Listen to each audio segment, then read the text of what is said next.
வணக்கம். இன்னைக்கு நாம ஒரு மிக முக்கியமான அதே சமயம் பரபரப்பான ஒரு செய்தி பகுப்பாய்வே பார்க்க போறோம். மே 7 2026 அன்னைக்கு தூத்துக்குடியில நடந்த அந்த அதிரடியான துப்பாக்கிச் சூடு. அது சாதாரண சம்பவம் இல்லங்க. பல வருஷமா போலீஸ்க்கு தண்ணி காட்டிக்கிட்டு இருந்த ஒரு மாபெரும் தேடுதல் வேட்டையோட உச்சகட்டம்னே சொல்லலாம். 29 இந்த நம்பரை கொஞ்சம் கவனிங்க. இது வெறும் நம்பர் இல்ல. மரி ஆந்தோனி ஆக்னல் அப்படிங்கிற ஒரு தனி நபர் விட்டு சென்ற பயங்கரமான குற்றப்பின்னணியோட பிரம்மாண்டமான எண்ணிக்கை. ஆமாங்க, அவர் மேல நிலுவையில இருக்கிற வழக்குகளோட எண்ணிக்கை தான் இது. ஒரு மனுஷன் இத்தனை குற்றங்கள் செஞ்சுட்டு இவ்ளோ காலம் எப்படி போலீஸ் கண்ணுல மண்ணை தூவி தப்பினார்னு நினைக்கும் போதே ரொம்ப அதிர்ச்சியா இருக்குல்ல.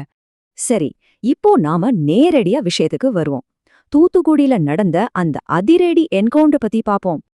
இந்த மரிய ஆந்தோனி ஆக்னல் யாரு? எந்த ஒரு சார்பும் இல்லாம போலீஸ் ரெக்கார்ட்ஸ் என்ன சொல்லுதுன்னு பாத்தீங்கன்னா, இவர் அந்த பகுதியில ரொம்ப காலமா குற்றச் செயல்களில ஈடுபட்டு வந்த ஒரு நபர். கொள்ளை அப்புறம் கிரிமினல் மிரட்டல்னு ரொம்ப கடுமையான குற்றச்சாட்டுகளுக்காக போலீசால தீவிரமா தேடப்பட்டு வந்தவர். இவரோட இந்த நீண்டகால குற்ற பதிவேடு தான் இவரை ஒரு முக்கிய குற்றவாளியா மாத்திருக்கு. இப்போ இதுல ரொம்ப ஆச்சரியமான விஷயம் என்னன்னா, இவரோட அந்த 29 வழக்குகளும் அதன் பின்னாடி இருக்கிற அந்த கொடூரமான வன்முறை வரலாறும் தான். இவரோட குற்றச் செயல்கள் காலப்போக்குல எப்படி தீவிரமாச்சுன்னு பாருங்களேன். 2015 ஆரம்பிச்ச ஒரு கொடூர சம்பவம் 2022 எப்படி இன்னொரு கொலையா மாறி கடைசியா 2026 ஒரு போலீஸ் என்கவுண்டர்ல முடிஞ்சிருக்கு. போலீஸ் ஏன் இவரை பிடிக்க இவ்வளவு தீவிரமான ஒரு ஆபரேஷனை கையில் எடுத்தாங்கிறதுக்கு இந்த காலகட்டங்கள் ஒரு தெளிவான பதில நமக்கு தருது. 2015 நடந்த சம்பவத்தை மட்டும் எடுத்துப்போம். உணர்ச்சிகளுக்கு இடம் கொடுக்காம முதல் தகவல் அறிக்கை என்ன சொல்லுதுன்னு பார்த்தா, இவர் தன்னோட சொந்த மனைவியையே கொலை செஞ்சதா குற்றம் சாட்டப்பட்டுச்சு.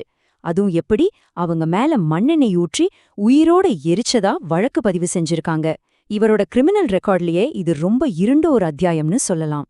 அடுத்து 2022 திருச்செந்தூர்ல நடந்த கொலை.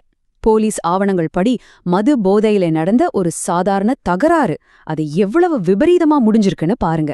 அந்த தகராறுல ஒருத்தரை துண்டு துண்டா வெட்டி கொன்னு அதிர்ச்சி அளிக்கும் விதமா அவருடைய ஈரலைய சுட்டு தின்னிருக்கிறாருன்னு இவர் மேல குற்றம் சாட்டப்பட்டுச்சு.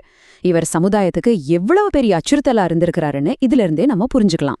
அன்னைக்கு குரும்பூர் என்கவுண்டர்ல போலீஸ் ஆபரேஷன்ல உண்மையிலே என்னதான் நடந்துச்சுன்னு பாப்போம்.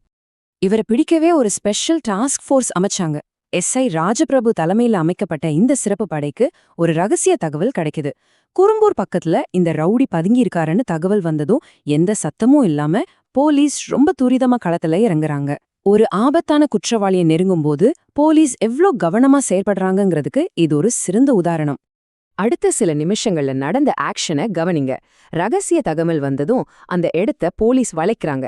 போலீஸ பார்த்ததும் தப்பிக்க நினைச்ச குற்றவாளி உடனே போலீஸ தாக்க ஆரம்பிக்கிறாரு. நிலைமை கைமீறி போறத உணர்ந்த எஸ்ஐ ராஜபிரபு தற்காப்புக்காகவும் தன் குழுவை காப்பாத்தவும் அவர் கால்ல சுடுறாரு. அதுக்கப்புறம்தான் அந்த நீண்ட கால குற்றவாளி வெற்றிகரமா கைது செய்யப்படுறாரு. அப்படியே ஒரு பரபரப்பான சேசிங் சீன் மாதிரி நடந்து முடிஞ்சிருக்கு. இந்த சம்பவத்துக்கு பிறகு தென் மாவட்டங்கள்ல போலீஸ் கண்காணிப்பு எப்படி இருக்குன்னு பாப்போம். இப்போ அந்த குற்றவாளியோட நிலைமை என்ன? கால்ல குண்டு பாஞ்ச நிலையில மரி ஆந்தோனி ஆக்னல் இப்போ அரசு மருத்துவமனையில சிகிச்சை எடுத்துட்டு இருக்காரு.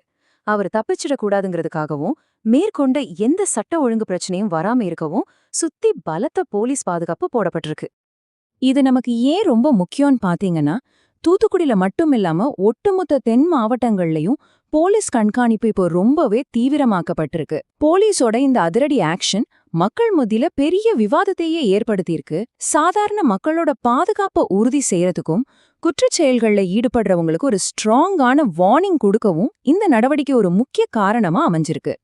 இறுதியா ரொம்ப முக்கியமான ஒரு கேள்வி, போலீஸோட இந்த துணிச்சலான நடவடிக்கை தென் மாவட்டங்கள்ல நடக்கிற குற்றங்களை கணிசமாக குறைக்குமா? பல வருஷமா இருந்த ஒரு அச்சுறுத்தல் முற்று பெற்றிருக்கிறது. அந்த பகுதி மக்களுக்கு ஒரு நிரந்தர அமைதியை கொண்டு வருமா? இதுக்கான பதில காலமும் போலீஸோட தொடர் நடவடிக்கைகளும் தான் தீர்மானிக்கணும். நீங்க என்ன நினைக்கிறீங்க? மீண்டும் அடுத்த ஒரு விரிவான செய்தி பகுப்பாய்வில் சந்திப்போம்.